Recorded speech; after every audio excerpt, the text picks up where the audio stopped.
And the tapestry of British politics, few figures were as bold, as unyielding, or as polarizing as Norman Beresford Tebbit, Baron Tebbit of Chingford. On July 7, 2025, at 11:15 p.m., Lord Tebbit passed away peacefully at his home in Berry Street, Edmonds, Suffolk, at the age of 94. His son William confirmed the news, asking for privacy as the family grieved a man who was both a titan of the Conservative Party and a devoted husband and father.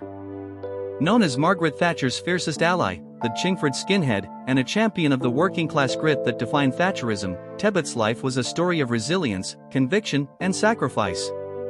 From a near-fatal plane crash in his youth to surviving the IRA's devastating Brighton bombing in 1984, which left his beloved wife Margaret paralyzed, Tebbit faced life's challenges with a steely resolve that inspired some and provoked others.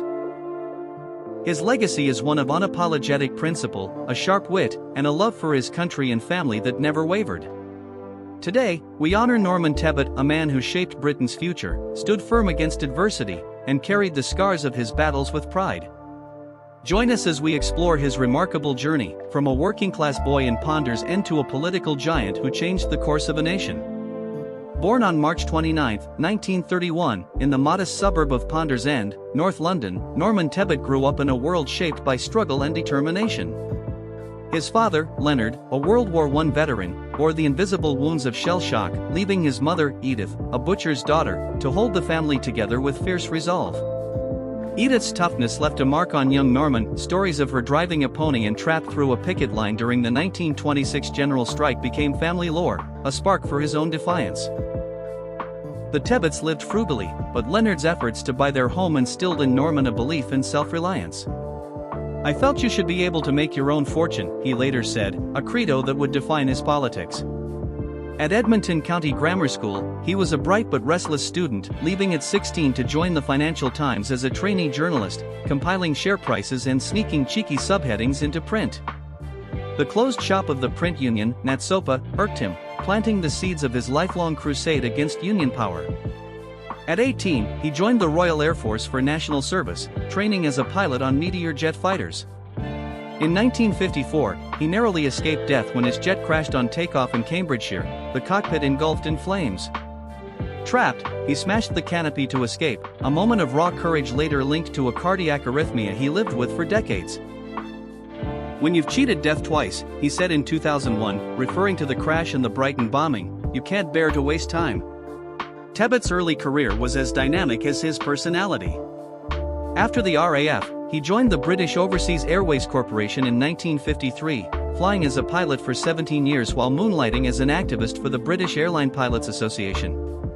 His battles with airline management honed his confrontational style, a trait that would later make him a formidable politician. In 1956, he met Margaret Danes, a nurse at Westminster Hospital, and their love was instant. They married that same year at Westminster Congregational Chapel, beginning a 64-year partnership tested by unimaginable trials. The couple had 3 children: John, Alison, and William, and later welcomed 5 grandchildren and 5 great-grandchildren. Margaret's struggles with severe postnatal depression after William's birth in 1965, and again in 1974 and 1978, forced Norman to balance his burgeoning political ambitions with family responsibilities. He took leave from his pilot job to care for their children, a sacrifice that deepened their bond. "It tested our relationship thoroughly," he wrote in his memoir, Upwardly Mobile, with his trademark understated humor. The 1964 Labour government's rise pushed Tebbit toward politics, his frustration with union influence and state control fueling his conservative ideals. By 1970, he was ready to take on the world, winning the Epping parliamentary seat with a fiery speech advocating privatization, union reform, and immigration control. Tebbit's political ascent was meteoric. Elected MP for Epping in 1970, he moved to Chingford in 1974, representing the seat until 1992. His working-class roots and blunt East London accent made him a standout in a party dominated by patrician Tories. He clashed with Prime Minister Ted Heath's moderate policies, resigning as a parliamentary private secretary in 1972 over Heath's incomes policy, which he saw as a betrayal of conservative promises. When Margaret Thatcher won the party leadership in 1975, Tebbit became her loyal lieutenant, helping craft the radical vision that would transform Britain. Appointed a junior minister in 1979, he rose to Secretary of State for Employment in 1981, where he took on the unions with gusto. His 1982 Employment Act, which made unions liable for illegal actions, was, in his words, his greatest achievement in government, a cornerstone of Thatcher's economic reforms. As Secretary of State for Trade and Industry from 1983 to 1985, he pushed privatization, and as party chairman from 1985 to 1987, he masterminded Thatcher's third election victory in 1987. His combative style earned him nicknames like the Chingford Skinhead and Michael Footsquip, a semi-house-trained polecat. Tebbit leaned into the image, chuckling at his leather-clad spitting image puppet, which he said was always a winner. The defining moment of Tebbit's life came on October 12, 1984, when the IRA bombed the Grand Hotel in Brighton during the Conservative Party conference. Tebbit and Margaret were asleep on the second floor when the explosion tore through the building, sending their bed crashing 2 stories into the foyer. Trapped under rubble for hours, Tebbit suffered a broken shoulder blade, fractured vertebrae, and a cracked collarbone. Margaret's injuries were far worse. She was paralyzed from the neck down, able to move only one thumb.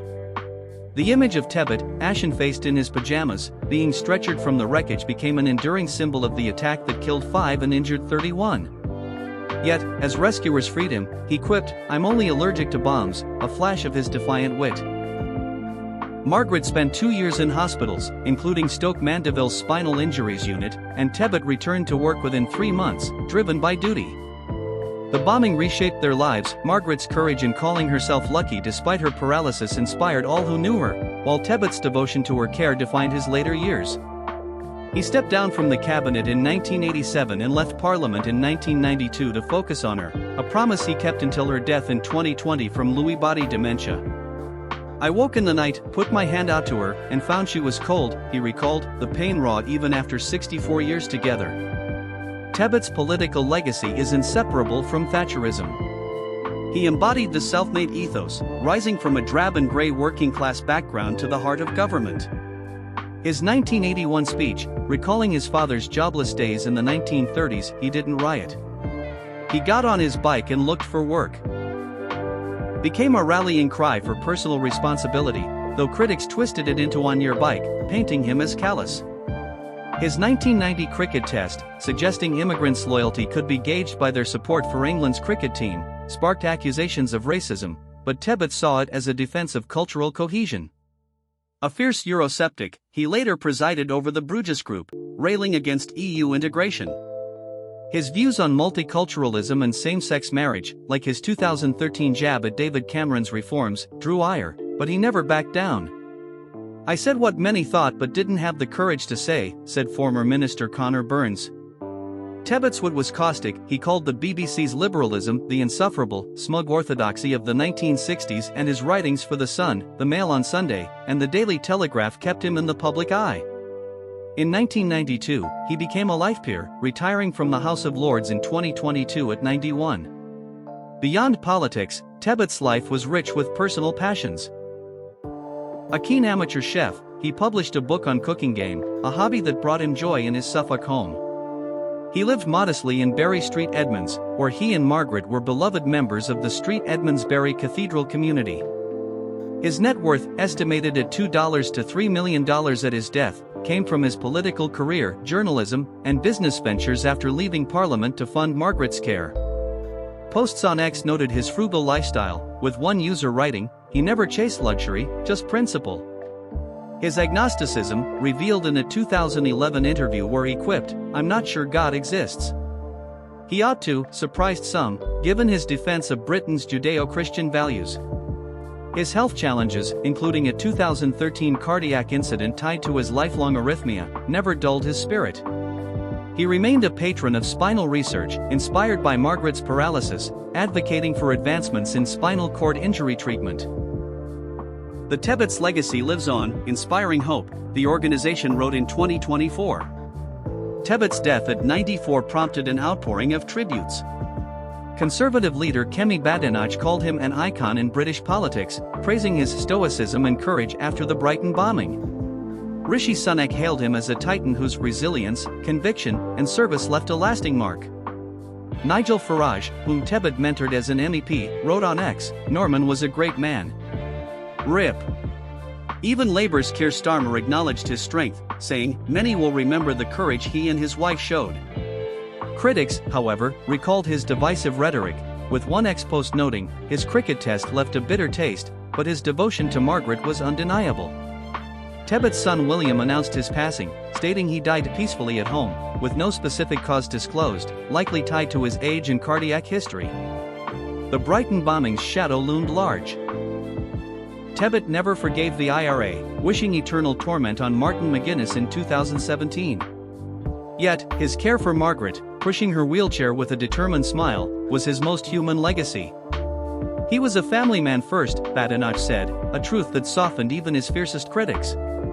Norman Tebbit's life was a testament to defiance and duty. From a fiery jet crash to the rubble of the Grand Hotel, he faced death and emerged stronger. As Thatcher's enforcer, he reshaped Britain's economy and culture, unafraid to court controversy. His love for Margaret, tested by her paralysis and his own pain, was a quiet heroism that outshone his political battles. He was the working-class boy who flew jets, fought unions, and stood by his principles, even when they made enemies. He was tough but compassionate, said Ian Duncan Smith, who inherited his Chingford seat. Tebbit's voice, gruff, unpolished, and fiercely honest, captured the aspirations of a generation. As we reflect on his 94 years, we see a man who never buckled, who loved fiercely, and who believed Britain could be better. Rest in peace, Norman. Your bike may have stopped, but your legacy rides on. If this tribute to Norman Tebbit moved you, please take a moment to like this video and subscribe to our channel for more stories about the figures who shaped our world. Your support helps us keep their legacies alive. Thank you for watching, and until next time, keep the spirit of conviction alive.